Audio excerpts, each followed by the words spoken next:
Commerce family. അപ്പൊ നിങ്ങളുടെ പഠനമൊക്കെ എങ്ങനെ പോകുന്നു? അടിപൊളിയായിട്ട് പോകുന്നുണ്ടോ? എന്തൊക്കെയായാലും ഒന്ന് രണ്ട് പ്രശ്നങ്ങളൊക്കെ അക്കാദമിക്കലി നിങ്ങൾ നേരിടുന്നുണ്ടാവും അല്ലെ?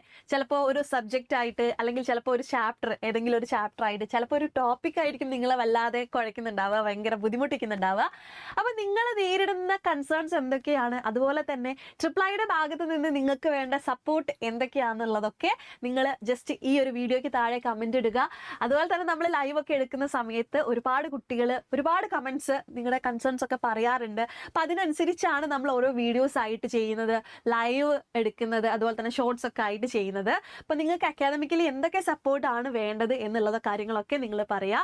അപ്പൊ നിങ്ങൾ നേരത്തെ മിസ് പറഞ്ഞ പോലെ ചിലപ്പോൾ ഒരു സബ്ജക്റ്റ് ആയിരിക്കും നിങ്ങളുടെ പ്രശ്നം, അല്ലെങ്കിൽ എന്താണ് ചിലപ്പോൾ ഒരു ടോപ്പിക് അല്ലെങ്കിൽ ഒരു ചാപ്റ്റർ ആയിരിക്കും നിങ്ങളുടെ പ്രശ്നം. അങ്ങനെയൊക്കെ ഉണ്ടാവാറുണ്ട് അല്ലേ? അപ്പോൾ ബിസിനസ് സ്റ്റഡീസിനെ സംബന്ധിച്ച് കമ്പയർ ടു അതർ സബ്ജക്ട് കുറച്ചുകൂടി ഈസിയാണ്.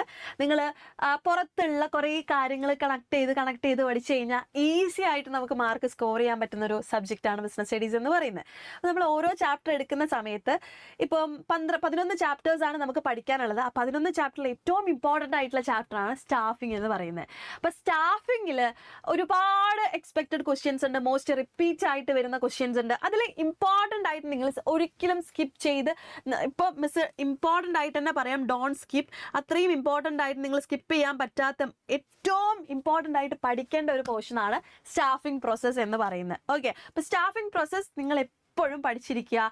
നിങ്ങളുടെ ഏറ്റവും ഇമ്പോർട്ടൻ്റ് ആയിട്ട് നിങ്ങൾ കണക്കാക്കേണ്ട ഒരു പോർഷനാണ് staffing process. Okay, staffing process ഇല്ലാത്തൊരു ക്വസ്റ്റ്യൻ പേപ്പർ ഇല്ല എന്ന് നമുക്ക് പറയാൻ പറ്റും.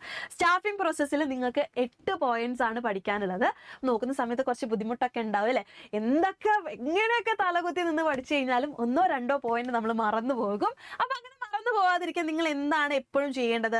ഒരു കോഡ് വെച്ചിട്ട് പഠിക്കാൻ വേണ്ടി ശ്രമിക്കുക. ഓക്കെ, അപ്പൊ ഇങ്ങനെയുള്ള വലിയ വലിയ പോയിന്റ്സ് ഒക്കെ കാണുന്ന സമയത്ത് നിങ്ങൾ കോഡ് ഭാഷകൾ ഉപയോഗിച്ച് പഠിക്കുകയാണെങ്കിൽ അത്ര പെട്ടെന്ന് നിങ്ങൾ മറക്കില്ല. ഓക്കെ, ആ കോഡ് നമുക്ക് ഓർമ്മയുണ്ടാവും. ആ കോഡ് വെച്ച് നമ്മൾ ഇങ്ങനെ പറഞ്ഞ് നോക്കുന്ന സമയത്ത് ആ പോയിന്റ് നമുക്ക് ഓർമ്മയിലുണ്ടാവും. അങ്ങനെ ഒരു കോഡാണ് ഇവിടെ മിസ് എഴുതാൻ പോകുന്നത്. അപ്പം നമ്മുടെ കഴിഞ്ഞ പ്രാവശ്യം നിങ്ങളുടെ സീനിയർ ആയിട്ടുള്ള കുറേ ചേട്ടന്മാരും ചേച്ചിമാരും അവർ ലൈവിൽ വെച്ചിട്ട് മിസ്സിന് പറഞ്ഞു തന്നിട്ടുള്ള മിസ്സിന്റെ ഒരു കോഡല്ല, മിസ്സിന് ആ കുട്ടി പറഞ്ഞു തന്നിട്ടുള്ള കോഡാണ് MR സ്പോർട്ട് PPG എന്ന് പറയുന്നത്. ഒരുപാട് പേർക്ക് കഴിഞ്ഞ വർഷം ഉപകാരപ്പെട്ടിട്ടുള്ള ഒരു കോഡാണ് MR സ്പോർട്ട് PPG. അപ്പൊ ഈ ഒരു കോഡിൽ 8 പോയിന്റ്സും ഇൻക്ലൂഡഡ് ആണ്. ഏതൊക്കെയാന്ന് നോക്കാം അല്ലെ? M സ്റ്റാൻഡ് ഫോർ എന്താണ്? എസ്റ്റിമേറ്റിംഗ് മാൻ പവർ റിക്വയർമെന്റ് ആണ് first one. And second one R stand for recruitment. And S stand for selection. PO stand for placement and orientation. T stand for training and development. P ആണ്. P stand for performance appraisal. And P stand for promotion and career planning. And C stand for compensation. അപ്പോൾ ഈ ഒരു code വെച്ച് നിങ്ങൾ പഠിച്ചു നോക്കിക്കഴിഞ്ഞാൽ ഒരിക്കലും നിങ്ങൾ എന്ത് ചെയ്യില്ല, സ്റ്റാഫിംഗ് പ്രോസസ്സ് മറന്നുപോയില്ല. ഓക്കെ, അങ്ങനെയാണെങ്കിൽ എന്താണ് ഓരോ സ്റ്റെപ്പും എന്നുള്ളത് നമുക്കൊന്ന് ബ്രീഫായിട്ട് നോക്കാം അല്ലെ? First one estimating man power requirement ആണ്. അതായത് സ്റ്റാഫിംഗ് എന്ന് പറഞ്ഞാൽ എന്താണ്? ഒരു റൈറ്റ് ജോബിലേക്ക് റൈറ്റ് പേഴ്സണെ റൈറ്റ് ടൈമിൽ പ്ലേസ് ചെയ്യുന്നതിന് നമുക്ക് സ്റ്റാഫിംഗ് എന്ന് പറയാൻ പറ്റും അല്ലേ? അങ്ങനെ ഒരു ആളെ നമ്മൾ ഹയർ ചെയ്യണമെങ്കിൽ ആ ഒരു ജോബ് പൊസിഷനെ പറ്റി നമ്മൾ പഠിക്കണം. ആ ഒരു ജോബ് പൊസിഷനിലേക്ക് എത്ര ആൾക്കാർ വേണം, അതുപോലെ തന്നെ ഏത് ക്വാളിഫിക്കേഷനുള്ള ആളാണ് വേണ്ടത് എന്ന ആ ഒരു ജോലിയെ പറ്റി നമ്മൾ പഠിക്കുന്നതിന്, അനലൈസ് ചെയ്യുന്നതിനെ എസ്റ്റിമേറ്റിംഗ് മാൻ പവർ റിക്വയർമെന്റ് എന്ന് പറയാം. അതാണ് ആദ്യത്തെ സ്റ്റെപ്പ് ഓഫ് പ്ലാനിങ് എന്ന് പറയാൻ പറ്റും. ഓക്കെ, സെക്കൻഡ് വൺ റിക്രൂട്ട്മെന്റ് ആണ്. റിക്രൂട്ട്മെന്റ് എന്ന് പറഞ്ഞു കഴിഞ്ഞാൽ നമ്മളിപ്പം ജോലിക്കാരെ ആവശ്യമുണ്ട്, ഹയറിംഗ് എന്നൊക്കെ പറഞ്ഞിട്ട് ന്യൂസ് പേപ്പേഴ്സിലും അതുപോലെ തന്നെ ഇലക്ട്രോണിക് മീഡിയാസിലും നമ്മൾ യൂസ് ചെയ്യുന്ന ഇൻസ്റ്റാഗ്രാം, വാട്സപ്പിലൊക്കെ ഒരുപാട് മെസ്സേജസ് കാണാറുണ്ട് അല്ലേ? ഇതൊക്കെ എന്താണ്? റിക്രൂട്ട്മെന്റ് എന്നാ പറയുന്നത്. അതായത് നമ്മൾ നേരത്തെ നമ്മുടെ റിക്വയർമെന്റ് നോക്കി, മാൻ പവർ റിക്വയർമെന്റ് നോക്കി, ജോബ് പൊസിഷൻ നോക്കി. അപ്പൊ ആ ജോബ് പൊസിഷനിലേക്കുള്ള എംപ്ലോയീസിനെ സെർച്ച് ചെയ്ത് അവരെ ആ ഒരു ജോലിയിലേക്ക് അട്രാക്ട് ചെയ്യുക. ഓക്കെ, അവരെ സെർച്ച് ചെയ്താൽ മാത്രം പോരാ, അവരെ സ്റ്റിമുലേറ്റ് ചെയ്യാണ് എന്തിനു വേണ്ടിയിട്ട്? ആ ഒരു ജോലിയിലേക്ക് അപ്ലൈ ചെയ്യാൻ വേണ്ടിയിട്ട്. അതിനെയാണ് റിക്രൂട്ട്മെന്റ് എന്ന് പറയുന്നത്. ഓക്കെ, തേർഡ് വൺ സെലക്ഷൻ ആണ്. നമുക്ക് റിക്രൂട്ട്മെന്റ് പ്രോസസ്സിലൂടെ ഒരുപാട് ആൾക്കാർ ഒരുപാട് ആപ്ലിക്കേഷൻസ് കിട്ടി അല്ലെ? നമുക്കറിയാം, ഒരു ഹയറിംഗിന്റെ ഒരു പരസ്യം കണ്ടു കഴിഞ്ഞാൽ ആ പരസ്യം കണ്ട് ഒരുപാട് ആൾക്കാർ ആപ്ലിക്കേഷൻസ് അയക്കാറുണ്ട്. അപ്പൊ ആ ആപ്ലിക്കേഷനിൽ നിന്ന് ജോബ് പൊസിഷനിലേക്ക് ഏറ്റവും സ്യൂട്ടബിൾ ആയിട്ടുള്ള ആളെ ചൂസ് ചെയ്യുക എന്നതാണ് സെലക്ഷൻ കൊണ്ട് ഉദ്ദേശിക്കുന്നത്. അപ്പൊ സെലക്ഷൻ പ്രോസസ്സ് എന്ന് പറയുന്നത് ഒരു ലോങ് പ്രോസസ്സ് തന്നെയാണ്. വളരെ എക്സ്പെൻസീവ് ആയിട്ടുള്ള പ്രോസസ്സാണ്. കാരണം എന്താണ്? കുറേ അപ്ലിക്കേഷൻ നിന്നാണ് ഏറ്റവും ബെസ്റ്റ് ചൂസ് ചെയ്യേണ്ടത് അല്ലേ. അപ്പോൾ ഈ ഒരു സെലക്ഷൻ എന്ന് പറയുന്നത് ഒരു നെഗറ്റീവ് പ്രോസസ്സായിട്ട് നമുക്ക് പറയാം. കാരണം എന്താണ്, ആക്സെപ്റ്റൻസിന് അല്ലെങ്കിൽ ആക്സെപ്റ്റ് ചെയ്യുന്നതിനേക്കാളും കൂടുതൽ അവിടെ റിജക്ഷൻസ് ആണ് സംഭവിക്കുന്നത്. 100 അപ്ലിക്കേഷൻസ് വന്നതിൽ നിന്ന് നമ്മളൊരു 5 അപ്ലിക്കേഷൻസ് മാത്രമേ എടുക്കുന്നുള്ളൂ. 95 പേരെയും നമ്മൾ റിജക്റ്റ് ചെയ്യാണ്. അതുകൊണ്ട് സെലക്ഷൻ എന്ന് പറയുന്നത് ഒരു നെഗറ്റീവ് പ്രോസസ്സാണ്. And next one, placement and orientation. Placement എന്ന് പറഞ്ഞു കഴിഞ്ഞാൽ നമ്മൾ സെലക്ട് ചെയ്ത ആളെ ആ ജോലിയിലേക്ക് എന്ത് ചെയ്യാണ്, ആ പോസ്റ്റിലേക്ക് അയാളെ നമ്മൾ ക്ഷണിക്കുകയാണ്. അതുപോലെ തന്നെ അയാൾ ആ ഒരു ജോലി വന്ന് ആ ജോലി ഏറ്റെടുക്കുക, അതിന് നമുക്ക് പ്ലേസ്മെന്റ് എന്ന് പറയാം. ഓറിയന്റേഷൻ എന്താണ്, അയാൾ ആ ഒരു ജോലി സ്ഥലത്ത് പുതിയൊരാളാണ് അല്ലെ, പുതിയ അറ്റ്മോസ്ഫിയർ ആണ്.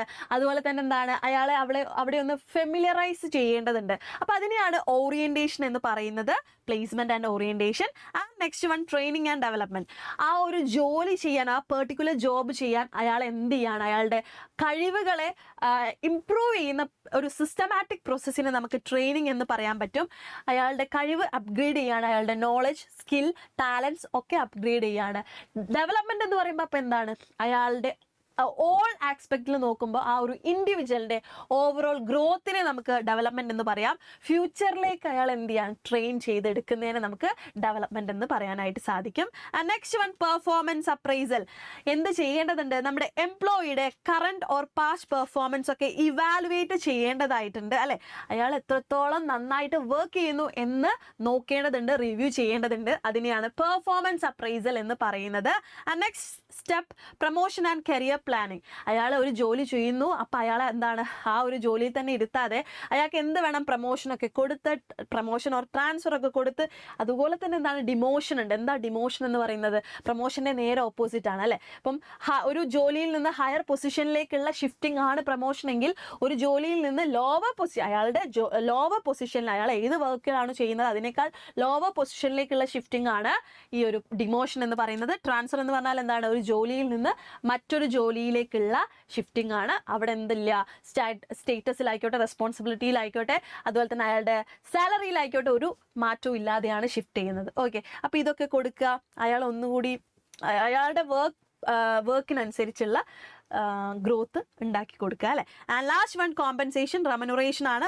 റെമ്യൂണറേഷൻ എന്ന് പറഞ്ഞു കഴിഞ്ഞാൽ എന്താണ്, form of pay or reward given to employees. എംപ്ലോയീസിന് കൊടുക്കുന്ന റിവാർഡ്, അതെ, അതും ഇമ്പോർട്ടൻ്റ് ആണ് അല്ലേ. ഏതൊരു എംപ്ലോയി നമ്മുടെ ബിസിനസ് ഓർഗനൈസേഷന് വേണ്ടി വർക്ക് ചെയ്യുന്നു, ബിസിനസ് ഓർഗനൈസേഷൻ്റെ ഫണ്ടമെൻ്റൽ അസറ്റ് ആണെന്നൊക്കെ പറഞ്ഞാലും അറ്റ് ദി എൻഡ് അയാൾക്ക് എന്ത് കിട്ടേണ്ടതുണ്ട്, അയാൾ ജോലി ചെയ്തതിൻ്റെ പേയ്മെൻറ്റ് കിട്ടേണ്ടതുണ്ട്. അതാണ് കോമ്പൻസേഷൻ എന്ന് പറയുന്നത്.